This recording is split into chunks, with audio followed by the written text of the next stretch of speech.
Hello friends, आप सभी का बहुत बहुत स्वागत है आपके पसंदीदा channel the next level A to Z में। आज वीडियो स्टार्ट करने के पहले आप सभी को एक इम्पॉर्टेंट इन्फॉर्मेशन देना चाहूँगी। अनअकैडमी इंडिया का लार्जेस्ट लर्निंग प्लेटफॉर्म है। आप यहाँ पे जाके जेपीएससी से रिलेटेड कोई भी कॉम्पिटिटिव एग्ज़ाम का प्रिपरेशन बहुत ईजिली कर सकते हैं। अगर आप अनअकैडमी लर्निंग ऐप को डाउनलोड करना चाहते हैं अपने डिवाइस में, तो जल्दी से गूगल प्ले पे जाइए और इसे अपने एंड्रॉयड डिवाइस में डाउनलोड कीजिए। आप ऐप स्टोर में जाके भी इसे डाउनलोड कर सकते हैं अगर आपके पास एप्पल डिवाइसेस है तो। यहाँ पे आपको बहुत सारे टॉप एजुकेटर्स के प्रोफाइल्स मिलेंगे जिन्हें आप फॉलो कर सकते हैं, जो आपको हेल्प करेगी आपके प्रिपरेशन में। अगर आप इसे सब्सक्राइब करना चाहते हैं क्वालिटी वीडियोस के लिए, तो आपको यहाँ पे मिलेगी डेली लाइव क्लासेस।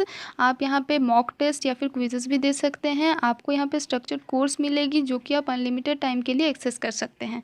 तो अगर हम चार्जेस देखते हैं तो आपको 12 मंथ्स के लिए 7,700 देना पड़ेगा, और अगर आप 24 मंथ्स के लिए सब्सक्राइब करते हैं तो आपको 11,200 देना पड़ेगा। पर अगर आप हमारा कूपन कोड यूज़ करते हैं जो कि है ATOZ10, मतलब A2Z10, तो आपको 10% की डिस्काउंट मिलेगी। इसका मतलब आप अगर 12 मंथ के लिए सब्सक्राइब करते हैं तो आपको ये कोर्स 6,930 में मिल जाएगी।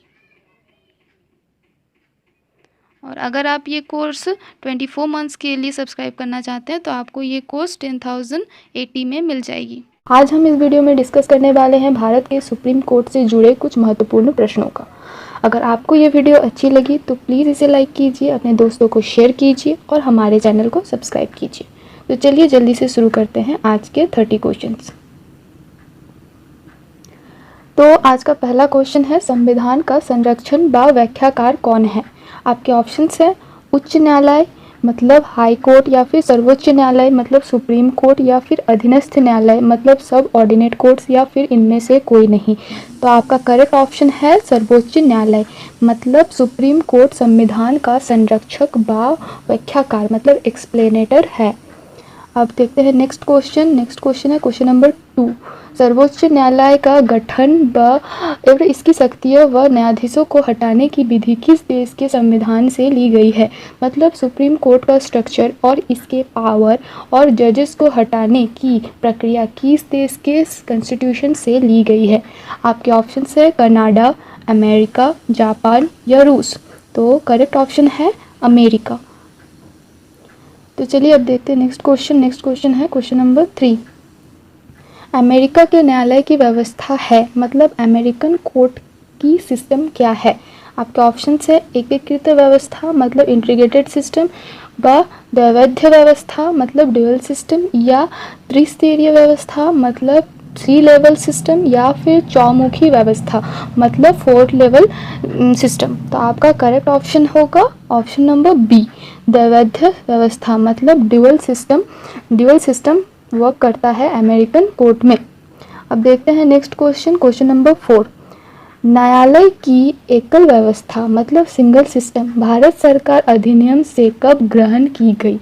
मतलब कोर्ट की single system Indian government act से कब ली गई थी? आपके ऑप्शंस हैं 1947, या फिर 1935, या फिर 1928, या फिर 1937। तो आपका करेक्ट ऑप्शन होगा ऑप्शन नंबर बी, मतलब 1935 को ली गई थी। अब देखते हैं next question. Question number 5। Question number 5 है, मौलिक अधिकारों की रक्षा कौन करता है? मतलब हमारे फंडामेंटल राइट्स का प्रोटेक्शन कौन करता है?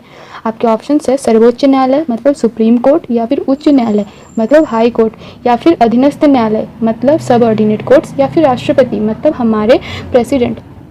तो करेक्ट ऑप्शन होगा ऑप्शन नंबर ए, मतलब सर्वोच्च न्यायालय मतलब सुप्रीम कोर्ट हमारे फंडामेंटल राइट्स यानी कि मौलिक अधिकारों का रक्षा करता है।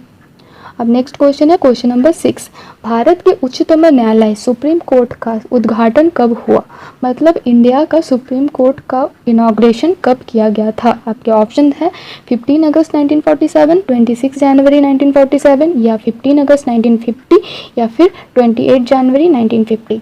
तो यहाँ पे करेक्ट ऑप्शन है ऑप्शन नंबर डी, मतलब 28 जनवरी 1950।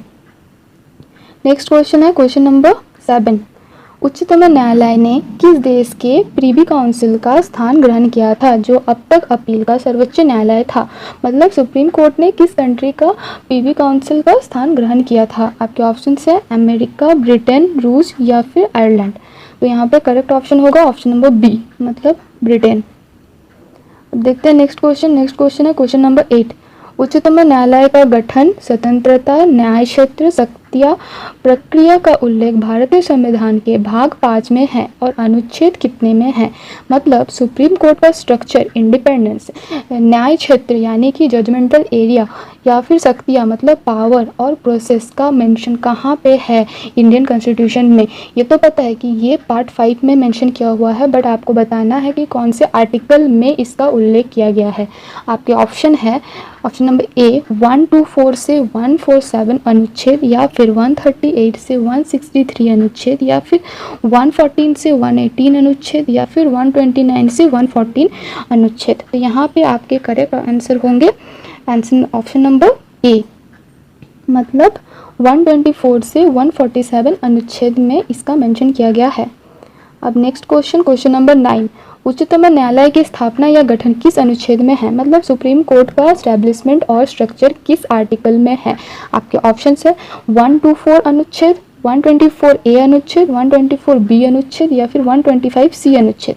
तो आपका करेक्ट ऑप्शन है ऑप्शन नंबर ए, मतलब आर्टिकल नंबर 124 में उच्चतम न्यायालय का एस्टेब्लिशमेंट और स्ट्रक्चर का मेंशन किया गया है। अब देखते हैं नेक्स्ट क्वेश्चन है क्वेश्चन नंबर 10। निम्नलिखित में से कौन सा सुमेलित नहीं है? मतलब नीचे दिए गए ऑप्शंस में से कौन सा मैच सटीक नहीं है? आपका ऑप्शन नंबर ए है अनुच्छेद 145 में न्यायाधीशों का वेतन मतलब जजेस का सैलरी, या फिर ऑप्शन नंबर बी अनुच्छेद 143 में राष्ट्रपति की सुप्रीम कोर्ट से सलाह करने की शक्ति मतलब प्रेसिडेंट का सुप्रीम कोर्ट के साथ डिस्कस करने का पावर। उसके बाद है ऑप्शन नंबर सी अनुच्छेद 141 में सुप्रीम कोर्ट के आदेश सभी न्यायालय पर लागू होना मतलब सुप्रीम कोर्ट के ऑर्डर सभी कोर्ट पर अप्लाई होना। उसके बाद है अनुच्छेद 139 में सुप्रीम कोर्ट की रीट जारी करने की शक्ति मतलब सुप्रीम कोर्ट का किसी भी लीगल ऑर्डर जारी करने का पावर। तो यहाँ पे करेक्ट ऑप्शन होगा ऑप्शन नंबर ए अनुच्छेद 145 में न्यायाधीशों का वेतन। ये सही मैच नहीं है। अब नेक्स्ट क्वेश्चन देखते हैं क्वेश्चन नंबर 11।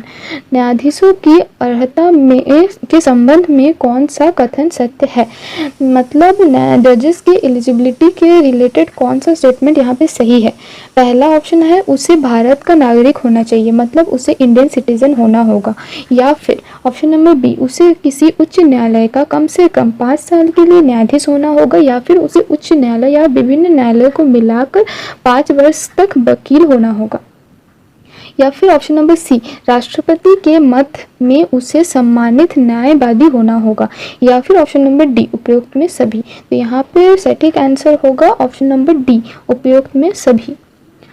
अब देखते हैं नेक्स्ट क्वेश्चन है क्वेश्चन नंबर 12। मुख्य न्यायाधीश की नियुक्ति कौन करता है? मतलब चीफ जस्टिस का सिलेक्शन कौन करता है? आपके ऑप्शन से राष्ट्रपति मतलब प्रेसिडेंट, या फिर प्रधानमंत्री प्राइम मिनिस्टर, या फिर उपराष्ट्रपति मतलब वाइस प्रेसिडेंट, या फिर न्यायाधीश का सदस्य मतलब मेंबर जजेस। तो यहाँ पे करेक्ट ऑप्शन होगा ऑप्शन नंबर ए मतलब राष्ट्रपति यानी कि प्रेसिडेंट मुख्य न्यायाधीश का नियुक्ति करता है। अब नेक्स्ट क्वेश्चन देखते हैं क्वेश्चन नंबर 13। न्यायाधीश की नियुक्ति के लिए न्यूनतम आयु कितनी होनी चाहिए? आपके ऑप्शन है 25, 60, 35 या फिर इनमें से कोई नहीं। यहाँ पे करेक्ट आंसर होगी ऑप्शन नंबर डी मतलब इनमें से कोई नहीं, यानी कि न्यायाधीश की नियुक्ति के लिए कोई न्यूनतम आयु नहीं डिसाइड की गई है। अब नेक्स्ट क्वेश्चन देखते हैं क्वेश्चन नंबर 14। न्यायाधीशों का कार्यकाल कितने वर्ष का होता है? मतलब जजेस का वर्क पीरियड कितने इयर्स का होता है? आपके ऑप्शंस है ऑप्शन नंबर ए ये 65 वर्ष की आयु तक पद पर बना रह सकते हैं, यानी कि वो 65 इयर्स तक अपने पोस्ट पर रह सकते हैं, या फिर ऑप्शन नंबर बी वो राष्ट्रपति को लिखित त्यागपत्र दे सकते हैं मतलब वो प्रेसिडेंट को लिखित रेजिग्नेशन दे सकते हैं, या फिर संसद की सिफारिश पर राष्ट्रपति द्वारा उसे पद से हटाया भी जा सकता है, या फिर उपयुक्त में सभी।